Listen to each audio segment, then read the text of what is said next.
Okay, Commissioner, we're now live on YouTube and Facebook. You have the floor. Thank you, sir.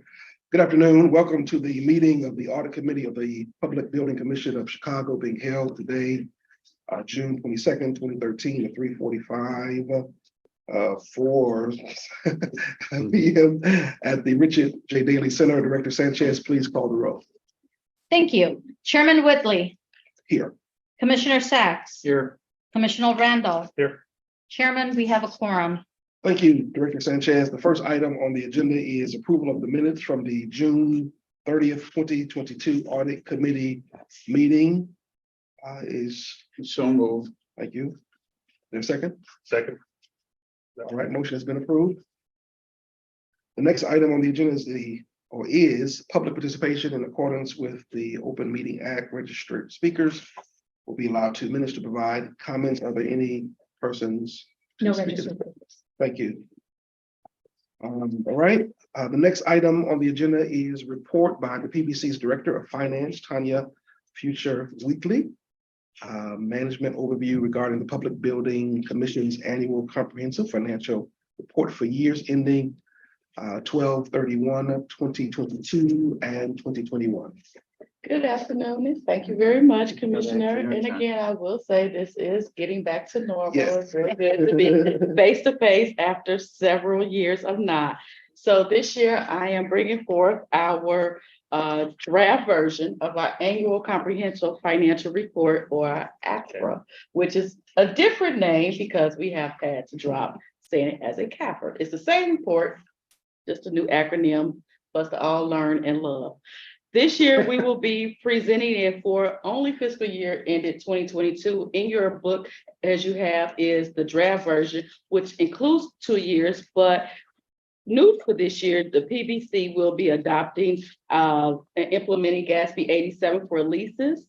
The draft presented today does not reflect the final adjusted entries for the adoption of GASB 87, but the anticipated effect is below 300,000 to our financial statements as a whole. Because of this requirement to implement GASB 87 this year, we will be going with a single year presentation when we do submit the final ACRA. So we are still a work in progress. We are, as you know, a week ahead of what our audit committee meeting is. So, but we are in a good place, and we wanted to be able to still present so that we will be in alignment to go to the GFOA by June 30th, 2023. This year, we are continuing our relationship with our external auditors, Deloitte, and who is also supported by MWBE firms, Washington, Pittman, and McKeever, as well as Vilma Butler. With all that to be said, our financials are in accordance with the United States General Accepted Accounting Principles, GAAP, and meets all the requirements for the state of Illinois. So I will alert you to go to page 7 in your draft report, and we will discuss in more detail where we are in our financial position for the fiscal year 2022. The presentation at MDA will remain with the 3 years of the presentation of 2020 through 2022. Our total assets of the commission over the period of 3 years have decreased by approximately $23.7 million. We were at $225.8 million in 2020, and this year we are reporting $202 million. However, over the years 2021 through 2022, there has only been a minimal decrease of 2.9 million, and that is primarily due to our reduction in the maturity of our current project level and the lack of projects that are going into our work in progress process as we've been moving over the last 3 years. So in 2020, when we were at a higher level of project and they were in the full construction mode for my fiscal year 2019 program, we were at a much higher level within our revenues and within our asset section. And as that has matured and we are in a closeout phase for those, we have saw a decrease. Similarly, when we look at our operating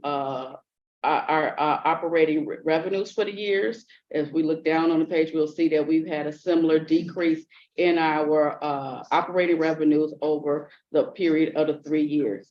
but specifically focused on our 2021 versus 2022, that the decrease between the two remain consistent and relatively flat based on the level and activity of our construction currently in place right now.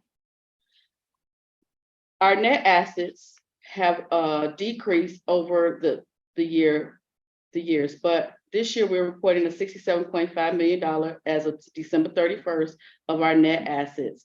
And that includes 50 million, which was included in our net invested in capital assets. And our invested in capital assets is basically the Daily Center and the properties that we maintain here as the owner. $17.5 million is restricted for the use of the commission operations and the Daily Center. So our total net position has decreased by 1.1 million and 1.5 million respectively for the years of 2022 and 2021. So as we ended December 31st, 2022 at a relatively flat variance between our revenues and expenses over the last year, this is attributable to our consistent monitoring and actions of our costs to ensure that they come in below our revenues. And in fact, we do still come out with a operating profit of roughly $620,000. But when we get down into take into our investments and the effects of depreciation, that is where we see we end up with a net decrease in our position of 1.1 million. And I say all that to say that we are consistently conservative in where we are, which is why at the net of our gross profit, we are at a gross profit versus a gross loss.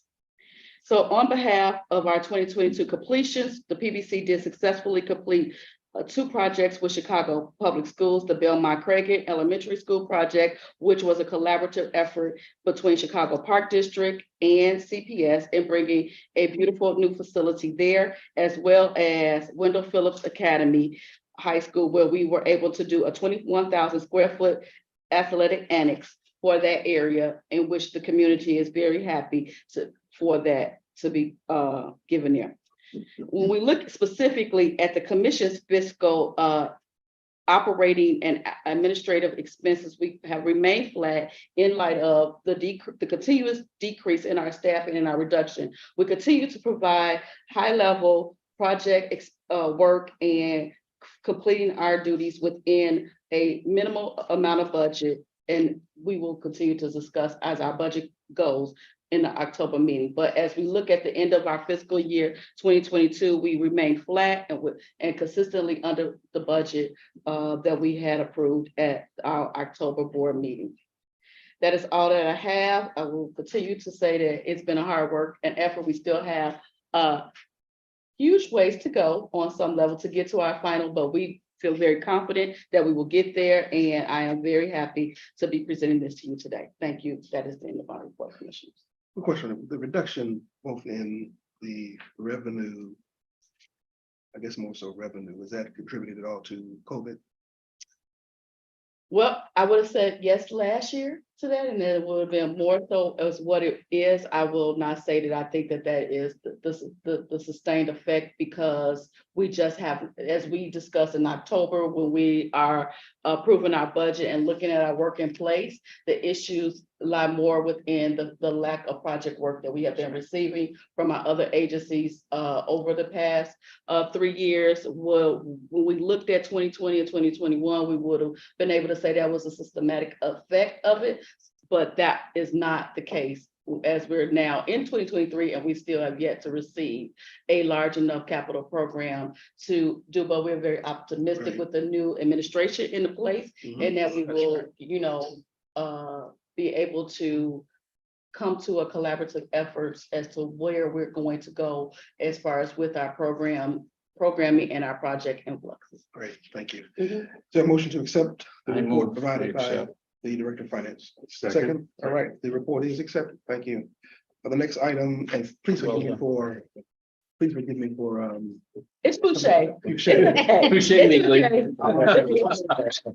At this point, I'm a little amused at the different versions, but it's Boucher, but you did excellent. No, our job cable today. executive director, she helped me out, so thank you. It's All right. okay. There's a notation there. All right, at this time, report by Allen, Truesdale, Dualake, and Tush. And comment this Thank you, time. Chairman. Good to see you. Good to see all your faces as we sit here. It's been 3 years. And I found myself with a big smile on my face, just coming back to this room and sitting at this table, noted that the table moved to the center of the room. But thank you, and it is again great to be here in person. If we could turn to the Deloitte presentation to page 4. Just have a comment or two on this slide, and then I'll move us and primarily focus on slide 5. Again, for folks that may not know me, although I think I know everybody in the room, I'm Alan Trutho. I'm your lead client service partner. I've been signing the opinion on your financial statements for quite a few years now. And we've got a lot of continuity on our engagement team. Tanya mentioned both Washington, Pittman, McKeever, and Velma Butler. We've got continuity in our staff from both of those firms, as well as continuity in my Deloitte staff. We had one new manager this year, Allie Knipfer. You'll see in the dark green box in the middle of the presentation here is our new manager. You might remember Juliana Salas, who had been with us for quite some time. She decided to change her immigration status, get married, move, and take a new job all in a time span of about 9 months. So she left the firm, but she keeps in touch. And tears came to her eyes when she said she had to leave the PVC, and that is God's honest truth. So she really loved working with everybody here, but she'll be sorely missed. But Allie is a great replacement and has stepped into the team and worked directly with Tanya and Deborah and is doing a great job. And again, we are maintaining our 40% relationship with our MBE and WBE firms. Let's go ahead and switch to page 5 if we could. I know I mentioned that we have been executing now for 3 years in a row virtually, and that includes this year, except for this meeting. It really is a benefit that accrues to you, and I think that Tanya would agree. Our audit process has become efficient. We understand the needs of our requests and have a great familiarity with your systems and your reports. So although Tanya said we're still in process, it's really a function of the fact that we're a week before where we were last year. I think we were around July 1st last year when we were reporting out. So we're still 90-95% complete. We just need to finish. And although Tanya mentioned we have to affect the financial statements or the act for GASB 87, the net impact is less than $300,000, and it's a debit and credit on your balance sheet, so it won't impact your revenues or your expenses or your net assets. And so it was a ton of work, quite honestly, to implement GASB 87 this year. We had to assess the total population of leases. You assess whether you're a leasee or a lessor, the terms, the amounts, and run all of that through the standard to determine what you need to record. In addition to putting the asset and offsetting credit on the balance sheet, there's a whole host of footnote disclosures that we'll add that really just talk about your leases, but nothing here is overly significant to your financial statements as a whole. There'll be some new terminology in the financials, but again, the amounts that you're seeing in these financial statements and in Tanya's presentation will change. So I do think we are in a position to issue by June 30th, which is a week from tomorrow.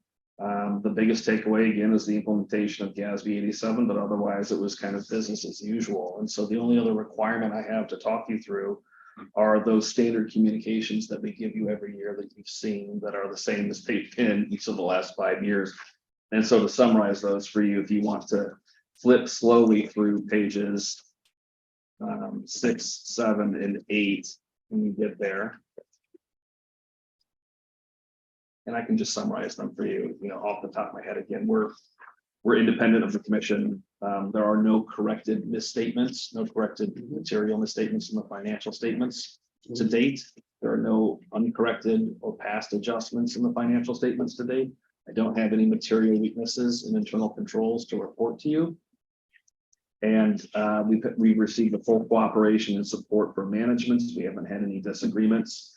Really, the only change in your accounting policies will be the policy around leases and how to account for them, which we've just discussed for GASB 87. Otherwise, everything is fairly straightforward and in line with the communications that we've provided to you in the past and that are detailed in the presentation. The last comment I will have, I will point the committee to page 10, Appendix A, You've heard me, although be it on Zoom over the last 3 years, talk about Deloitte's commitment to DEI. And I introduced our first annual transparency report. I outlaid the 13 goals that we established for ourselves to hold ourselves and people accountable to the public and to our clients. And I just wanted to announce there's a link here in the report if you want to see it, to our second annual transparency report where we can report our progress against those goals. And so it's a good read. But other than that, that concludes our short and sweet required communications and gives you more or less an audit status update as we sit here today, noting that we're still in process. Thank you, Alan. Is there a motion to agree to accept the report provided by Deloitte? I move we accept it, but it's subject to the final report. Correct. Yes, and so what I did Chairman last year, Sacks, huh? Chairman Sachs, is I called Chairman Whitley before we issued and just let him know that the communications are still as stated or presented in the committee. If anything were to come up, you would be notified. Second.